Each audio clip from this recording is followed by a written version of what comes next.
Hello class 10th NIS students. दोस्तों कैसे हैं आप लोग। दोस्तों इस समय हम कर रहे हैं भारत पर ब्रिटिश शासन का प्रभाव आर्थिक रूप से, सामाजिक रूप से और सांस्कृतिक रूप से। ठीक है, यानी कि 1857 से 1757 से लेकर 1857 के बीच की कहानी हम पढ़ रहे हैं इस समय। ठीक है, तो आज का जो टॉपिक है बहुत इंपॉर्टेंट टॉपिक है और इस टॉपिक पे कई बार क्वेश्चन पूछा गया है कि भारत के अंदर ब्रिटिशर्स के द्वारा शिक्षा नीति को परिभाषित कीजिए। ठीक है, तो देखिए ब्रिटिश ने भारत में अंग्रेजी भाषा की शुरुआत जो थी ना वो एक अलग तरीके से की थी, इन द सेंस कि उनको नीड पड़ी तब उन्होंने शुरू की और उनको गहरी रुचि भी थी इस चीज़ में। ठीक है, ऐसे करने के लिए उनके पास कई कारण थे, जिसमें अंग्रेजी भाषा में भारतीयों को शिक्षित करना उनकी रणनीति का एक हिस्सा था।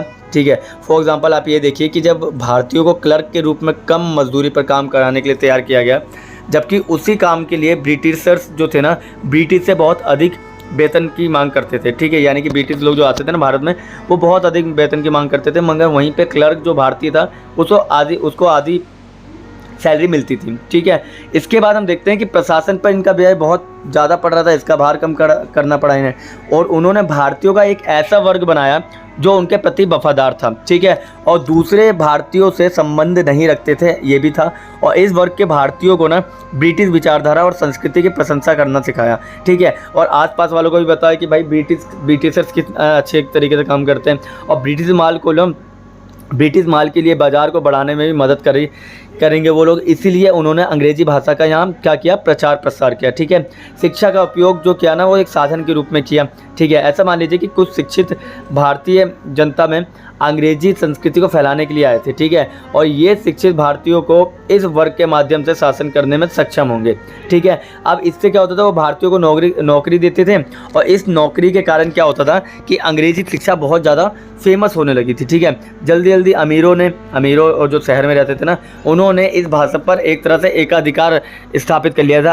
आज की डेट में भी आप लोग देखिए कि कई जगह पे आप अगर अंग्रेजी बोलते हैं तो आप लोगों को एक पढ़ा लिखा इंसान समझा जाता है, और अगर आप अंग्रेजी नहीं बोलते हैं तो आपको अनपढ़ गंवार बोला जाता है, और ये कहीं ना कहीं हमें देखने को मिलता है। ठीक है, आज के समाज में भी। तो सोचिए आज से 250 साल पहले सिर्फ अंग्रेज ही भारत के अंदर थे, तो उनके साथ कैसा लगता होगा। ठीक है, इसके बाद क्या हुआ, अंग्रेज़ों ने बहुत सारे पैसे खर्च किए इन पे। फॉर एग्जांपल ब्रिटिश संसद ने 1813 में चार्टर अधिनियम जारी किया और उसके द्वारा भारत के अंदर ना सब पश्चिमी विज्ञान जो था ना उसको बहुत ज़्यादा बढ़ावा दिया। ठीक है, लगभग 1 लाख रुपए की राशि उन पर खर्च की जाएगी, ये उन्होंने डिमांड की। ठीक है, और लेकिन जल्द में विवाद हो गया, क्योंकि इससे क्या हो रहा था कि पश्चिमी विचारों की वकालत पर खर्चा बहुत ज़्यादा जा रहा था और वहाँ दूसरों ने परंपरागत भारतीय शिक्षा पर अधिक जोर दिया जाता है। फॉर एग्जाम्पल मैंने लास्ट लेक्चर में बताया था कि क्षेत्रीय भाषाओं वाले जो लोग थे ना वो भी सिफारिश करने लगे कि इस पर भी खर्चा किया जाए, जबकि दूसरे अंग्रेजी के पक्ष में थे लोग। ठीक है,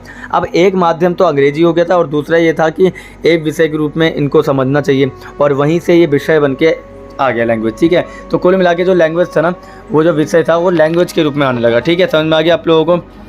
बात मैंने आपको बताई कि देखो अंग्रेजी भाषा जो थी ना वो बहुत से लोगों की सिफारिश पे भी आई थी भारत के अंदर, और वो चाहते थे कि ये पश्चिमी विचारधाराओं को बढ़ाया जाए, इसीलिए उन्होंने 1813 में जो चार्टर अधिनियम आया था ना उसमें 1 लाख रुपए खर्च किया गया। बल्कि इसमें क्षेत्रीय भाषाओं पर भी खर्च करना चाहिए था, मगर इन्होंने बिल्कुल भी इस पर ध्यान नहीं दिया। और जो लोग थे ना, जो बड़े बड़े अमीर लोग थे, उन्होंने भी सोचा कि हाँ पश्चिमी विचारों को अपनाना चाहिए, क्योंकि उनकी जो वो है ना भाषा बहुत अच्छी है और हमारी जो भाषा है वो इन्फीरियर है, यानी कि घटिया भाषा बोला गया हिंदी को। ठीक है, अंग्रेजी भाषा के माध्यम से काम करना ये बहुत आसान हो जाता था। इसी दिशा में हम देखते हैं कि वुड डिस्पैच आया। ठीक है, वुड डिस्पैच आया 1854 में, और इन्होंने भी आगे जाके क्या किया, जनता के प्रति शिक्षा की जिम्मेदारी ली।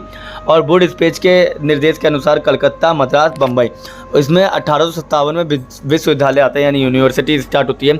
और इस यूनिवर्सिटी में हम देखते हैं कि यहाँ पर अलग अलग विभाग स्थापित किए जाएंगे।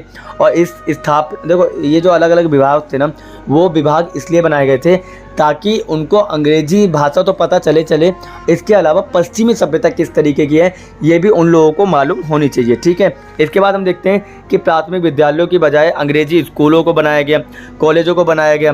ठीक है, आम जनता की शिक्षा पर ध्यान नहीं दिया गया, मगर वास्तविक में ये था कि भारतीय लोगों की ज़रूरतों को पूरा करने के लिए ये सब पर्याप्त नहीं था। क्योंकि देखो आप एक विदेशी लैंग्वेज को अगर सिखाओगे तो प्रत्येक घर के अंदर आपको एक टीचर मुहैया कराना पड़ेगा। आज की डेट में भी देख लीजिए, अंग्रेज़ी बोली तो जाती है, मगर आप खुद जानते हैं कि आपके पूरे मोहल्ले में शायद 5-6 लोग होंगे जो अंग्रेज़ी भाषा का यूज़ करते होंगे ढंग से डेली लाइफ में, ठीक है। और उस समय में तो लोग इतने अनपढ़ है, अंगूठा छाप है, उनको ये भी नहीं पता किस तरीके से अपना नाम लिखा जाए। और ऐसे में अंग्रेज़ी भाषा को कैसे आप लोग बढ़त देखेंगे कि अंग्रेज़ी भाषा को कैसे बढ़ाया जाए, ठीक है। इसको लेकर इनके मन में कई बार सवाल खड़े रहते थे, ठीक है। इसी के बीच में क्या हुआ कि हालांकि अंग्रेज़ों को आधे अधूरे मन से भारत में शिक्षा नीति चालू करनी पड़ी, अंग्रेज़ी भाषा का पालन पश्चिमी विचारों को मानना पड़ा, है ना। और इसका समाज पर सकारात्मक प्रभाव भी पड़ा, जैसे कि कुछ सुधारक थे जैसे राजा राम मोहन राय, ईश्वर चंद्र विद्यासागर, स्वामी दयानंद सरस्वती, सर सैयद अहमद खान और स्वामी विवेकानंद ने उदारवाद और लोकतंत्र के पश्चिमी विचारों को माना भी था, ठीक है। उनका मानना था ठीक है यार, अब जो चल रहा है उसको चलने दीजिए, मगर उसको बेहतर तरीके से चलिएगा। देखिए आपको बताऊं मैं, स्वामी विवेकानंद 36 साल की एज में उनकी डेथ हो गई, मगर उनको हर एक लैंग्वेज के बारे में पता था। और उनकी एक, अभी जाके आप यूट्यूब पे ही हैं और यूट्यूब पे ही एक बार सर्च कर लीजिएगा, 1896 में शिकागो के अंदर स्वामी विवेकानंद ने इंग्लिश में स्पीच दी है, जो कि इतनी अच्छी इंग्लिश बोली है कि वहाँ पे सबने खड़े होकर क्लैपिंग की है, ठीक है। तो इतनी अच्छी तरीके से वो वर्ड को भी प्रोनाउंस करते थे। तो यही चीज़ है कि स्वामी विवेकानंद ने पश्चिमी सभ्यता को अच्छा माना और बोला कि हाँ ये किसी से कम नहीं है, मगर साथ में अपनी सभ्यता की भी बुराई नहीं की, ठीक है। समझ में आ गया। इसके अलावा हम देखते हैं कि आर्थिक समानता की विचारधारा भी देखने को मिलती है।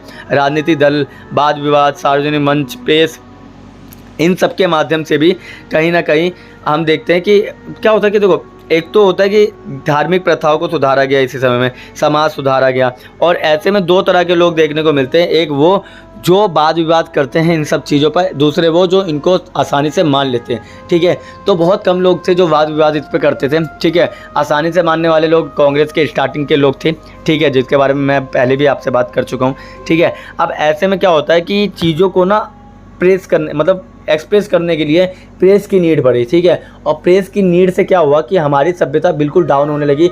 अंग्रेजी में देखो, सारे के सारे न्यूज़पेपर स्टार्टिंग में अंग्रेजी में छपने लगे, ठीक है। तो अंग्रेजी पढ़ना तो अनिवार्य कर दिया गया। फिर भी कहीं ना कहीं जो कमी होने लगी उस पर क्या किया, बाकी क्षेत्रीय न्यूज़पेपर भी बंटने लगे। केसरी तो जो था वो आपका महाराष्ट्र का था, यानी मराठा का था, ठीक है। तो बहुत सारी चीज़ें देखने को मिलती हैं हमें आगे जाके, जो कि परिवर्तन देखने को मिलती है हमें, ठीक है। चलिए तो आगे देखते हैं। उसके बाद हम देखते हैं कि विज्ञान, मानविकी और साहित्य को अपनाया गया, ठीक है। भारत में शिक्षित लोगों की अंग्रेजी भाषा लिंगुआ फ्रैंक, ठीक है, ये प्रिय भाषा बन चुकी थी। इसी के बीच में हम देखते हैं कि भारतीयों को इंग्लैंड में अध्ययन करने का अवसर मिलने लगा। वहाँ लोगों ने लोकतांत्रिक संस्थाओं को, कार्य प्रणाली को पढ़ा, ठीक है। स्वतंत्रता, समानता, भाईचारा, मानवाधिकार, इन सब पे काम किया। फ्रांसीसी अमेरिकी क्रांतियों से भी उन्होंने बहुत कुछ सीखा। इटली और जर्मनी के एकीकरण को भी उन्होंने देखा, ठीक है, उनके विचारों की प्रशंसा की। और इसी के बीच में उन्होंने केवर, गैरिबाल्डी, मैज़ीनी, ठीक है, इन सब के बारे में हमने लास्ट लेक्चर में पढ़े हुए हैं कि किस तरीके से इनका बहुत बड़ा क्या था, कद था इनके देशों में, और इन्होंने ये एक तरह से राष्ट्रपिता हो गए थे अपने देश के। तो बहुत बड़ी बात थी कि इनसे इनको इंस्पिरेशन मिल रही थी, और ये कहीं ना कहीं पश्चिमी सभ्यता को उठाने के लिए ही कराया गया था, ठीक है। अब इसी बीच में हम देखते हैं मैक्स मूलर की बात।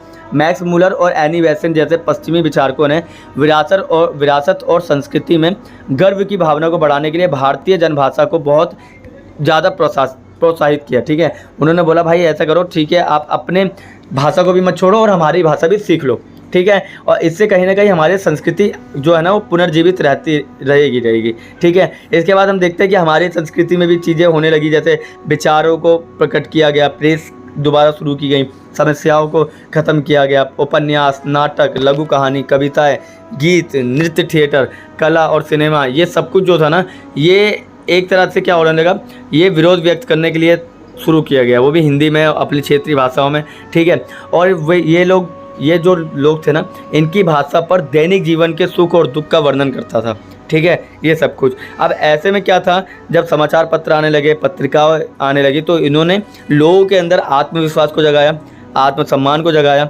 जागरूकता हो गई, देशभक्ति हो गई, इन भावनाओं को बहुत ज़्यादा बढ़ावा दिया, ठीक है। और साथ ही राष्ट्रीय चेतना में भी एक बड़ी उछाल देखने को मिलती है, एक भक्ति वाली जो भावना थी ना वो देखने को मिलती है, ठीक है। नेक्स्ट है, ब्रिटिश ने कई रणनीति अपने नियम को प्रभावी करने के लिए बनाया। फॉर एग्जांपल जब मैं बात करता हूँ Warren Hastings, William Jones, Jonathan Duncan, इन लोगों ने क्या किया, इन लोगों ने अपने आप को इतना बड़ा चढ़ा के दिखाया, इन्होंने हमारे अतीत के साथ छेड़छाड़ की और उसके बाद इन विद्वानों ने प्रशासकों को एशिया की भाषा को ज्ञानी कहा। ठीक है, अब देखो क्या होता है कि इन्होंने सबसे पहले तो हमारी भाषा को बहुत नीचे दिखाया, फिर इन्होंने थोड़ा बहुत हेल्प करने के लिए संस्कृति को मद्देनजर रखते हुए इन्होंने बहुत सारे अभियान भी चलाए। ठीक है, जैसे वॉरेन हेस्टिंग्स 1781 द्वारा कलकत्ता में मदरसे की स्थापना करते हैं। बंगाल की एशियाटिक सोसाइटी की स्थापना विलियम जोन्स करते हैं 1784 में। बनारस में संस्कृत कॉलेज की स्थापना की जाती है जोनाथन डंकन द्वारा 1794 में। फोर्ट विलियम कॉलेज की स्थापना 1800 में की गई। ठीक है, और विशेषकर जो एशियाटिक सोसाइटी थी ना, और ये फोर्ट विलियम जो थी, ये भारतीय संस्कृति, भाषा और साहित्य को भारतीय संस्कृति को, भाषा को और साहित्य को अध्ययन का मुख्य केंद्र बन चुका था ये। ठीक है, पहली बार प्राचीन संस्कृत के कालिदास जैसे लेखकों की महान कृति लोगों तक पहुंची, वो भी अंग्रेजी भाषा में। ठीक है, तो हमारी कहीं ना उन्होंने वो भी सोच लिया था कि भाई आपको अगर कुछ करना है, ठीक है, तो आप इंग्लिश पढ़िए मगर आप अपनी संस्कृति से दूर मत रहिएगा। ठीक है, आपको राइटर के नाम जानने हैं तो इंग्लिश में जानिए, हिंदी से कोई मतलब आपका नहीं होना चाहिए। ठीक है, तो कुल मिला के वो भाषा चाहते थे, दूसरी संस्कृति को नहीं बदलना चाहते थे, तो हमारी संस्कृति को संभाल के रखना चाहते थे वो। ठीक है, ये टॉपिक थोड़ा टफ है, मैं जानता हूँ कॉम्प्लेक्स है, बट पेपर में ये क्वेश्चन पक्का आता है कि भारत के अंदर ब्रिटिशर्स की शिक्षा नीति के बारे में बताइए। तो इस लेक्चर में सिर्फ इतना बताया मैंने, शिक्षा नीति, और ये जरूर करके जाइएगा। इस लेक्चर को तो आप 4-5 बार पढ़ना चाहे 4-5 बार पढ़ लीजिएगा, मैं गारंटी दे रहा हूँ इसमें से क्वेश्चन पक्का आने वाला कहीं ना कहीं से। ठीक है, बाकी ये घर से होमवर्क है आप लोगों का। ठीक है, कि आर्यभट्ट द्वारा कोई बुक लिखी होगी वो लिख दीजिएगा। ठीक है, चरक द्वारा जो है, चरक द्वारा तो आप देख लीजिएगा चरक द्वारा क्या क्या है। ठीक है, गार्गी द्वारा, मैत्रेयी द्वारा। ठीक है, चारों लिख लीजिएगा। नेक्स्ट टॉपिक में हम पढ़ेंगे नेक्स्ट लेक्चर में सुधार आंदोलन के प्रभाव। फिर से कह रहा हूँ टॉपिक थोड़ा टफ है तो दिक्कत आएगी, जाहिर सी बात है दिक्कत आएगी। चलिए, तो मिलते हैं किसी और वीडियो में। अगर आप लोगों को पेड कोर्स चाहिए तो उसके लिए भी आप नीचे दिए हुए कॉन्टैक्ट नंबर पर बात कर सकते हैं। ठीक है, चलिए मिलते हैं किसी और वीडियो में, कॉमेंट कर सकते हैं और मैसेज कर सकते हैं। थैंक यू, धन्यवाद।